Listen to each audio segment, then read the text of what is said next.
Here in Northern Virginia, we experienced record-breaking sales due to a surge in demand with very little inventory on the market. So many people are asking me, is this pace sustainable? Should we be bracing ourselves for another market crash? We'll get to all those questions and more coming up next.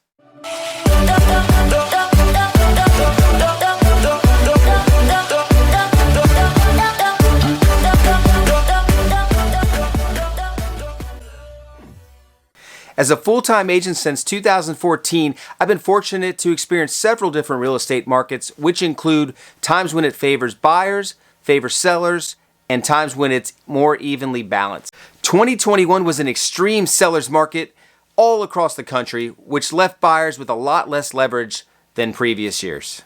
Despite higher prices, buyers still came out in droves, making 2021 hit sales volume records that haven't been seen since the early 2000s during the housing market crash. Speaking of that, many people are speculating that history may be repeating itself this year.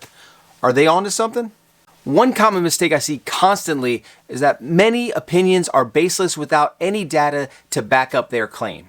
Experienced agents like me always rely on data. For example, when advising a client before determining the fair market value of a property for sale or purchase, even advising whether a sale or purchase is the best move according to their goals. The same standard has not been applied to contributors within our media, including influencers on social media platforms.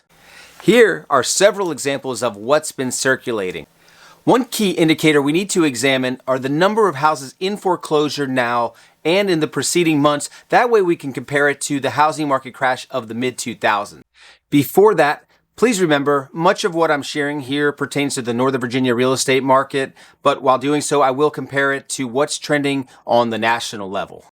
After the last housing crash, over 9 million households lost their home to foreclosure, short sale, or simply giving it back to the bank. Because of this, many believe that homeowners today would suffer that same fate. Fortunately, that has not been the case thus far. The most recent data from a study conducted by the Mortgage Bankers Association shows that between June of 2020 through November 2021, most homeowners exited their forbearance plan either fully caught up on payments or with a restructured loan in a way that allowed them to start making payments again. 38.6% left the program paid in full, while 44% left with prepayment plans. Those who remain in the program today still have an opportunity to renegotiate a payment plan with their mortgage service provider. This program is directly responsible for reducing the number of foreclosures from a national average of just over 290,000 per year between 2017 and 2019, all the way down to just over 29,000 through the third quarter of 2021. Under forbearance, amid a global pandemic, an unexpected benefit to homeowners was the rapid rate of home equity and property values. Not only were individuals able to catch back up on mortgage payments, but they were also able to accumulate wealth through home equity. For those homeowners who, despite loan modification or mortgage relief, were still unable to afford their mortgage, property values increased to a level that they were now able to sell and potentially make money instead of foreclosing or even short selling. Right here in Northern Virginia, year over year sales prices skyrocketed. Both Arlington County and the city of Falls Church averaged over 20% growth, while Loudoun, Fairfax, and Prince William counties trailed slightly behind, all in the mid-teens. I can certainly attest that forbearance helps stymie foreclosures in our area. Now, based on data found in our regional MLS, only 5 properties sold under the foreclosed status. Not exactly the number one would expect with an impending housing crisis lurking around the corner. But for argument's sake, let's pretend the unbelievable happens and tomorrow the national real estate market gets flooded with 1 million new foreclosures. Now, even if that were to happen, that still would fall short of current demand, and even to get us back to a more balanced market, it would require 3 times the current inventory on the market today. Moving forward, another key indicator that would signal a housing market crash is the universal law of supply and demand. Yes, it's time to dust off that old Econ 101 textbook, everyone. Just kidding, of course. Let me save you some time. This basic economic principle applies to our current local real estate market because the number of active listings for sale remains low as buyers' demand remains high, therefore pushing sales prices and property values up. There's no simple answer here, but in my professional opinion, there's no way we'll continue at the same pace as we did in 2021. This issue is quite complex, and to sum it up with a simple yes or no answer isn't sufficient here. So instead, let's consider all the surrounding economic factors that would go into supporting either position. One of the main reasons for me is the data from last year and where early data is pointing towards today. In 2021 alone, across the country, homeowners averaged $56,700 of added equity, where Virginians fell slightly behind the national average of $46,000 per home. Those averages are well above what's typical in home value appreciation, even in a healthy and robust market, and are highly unlikely to happen again this year. December sales did fall below expectations with a 7.1% drop in year-over-year comparison, which has caused rumblings of a market crash coming soon. This drop, however, had more to do with supply constraints rather than demand, with current active inventory at its lowest point in recent years. Speaking of demand, there's been no shortage of demand here in our Northern Virginia real estate market.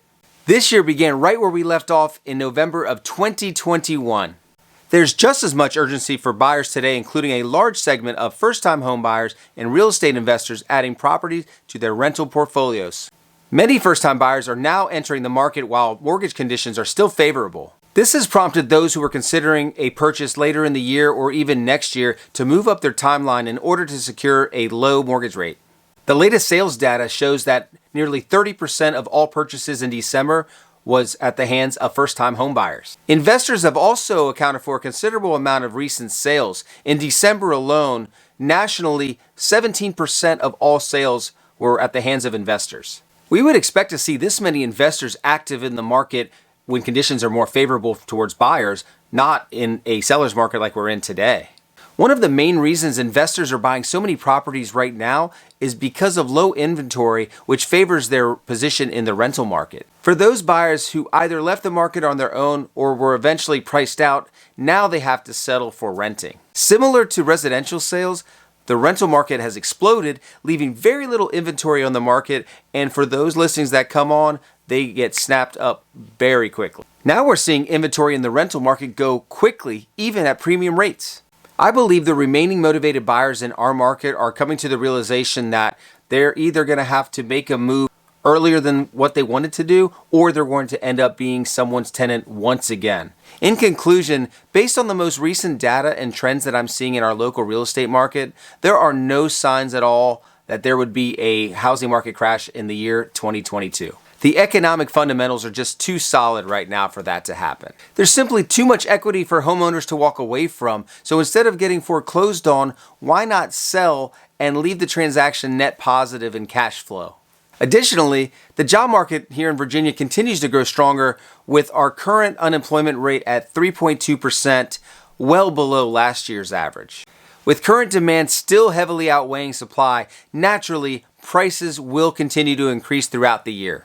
My projection for the sustainability of the housing market in 2022 is that as interest rates continue to increase, demand will wane, therefore leaving returns to be a little bit more modest, hovering around 5% versus the 20% that we saw in 2021. Thank you so much for watching the video today. I really appreciate it. And if you made it this far, leave me some comments. I'd love to hear your thoughts on what we discussed today. And if you enjoyed the content, please do me a favor, smash that like button. It lets me know that you got something out of this. Hope to see you again next week.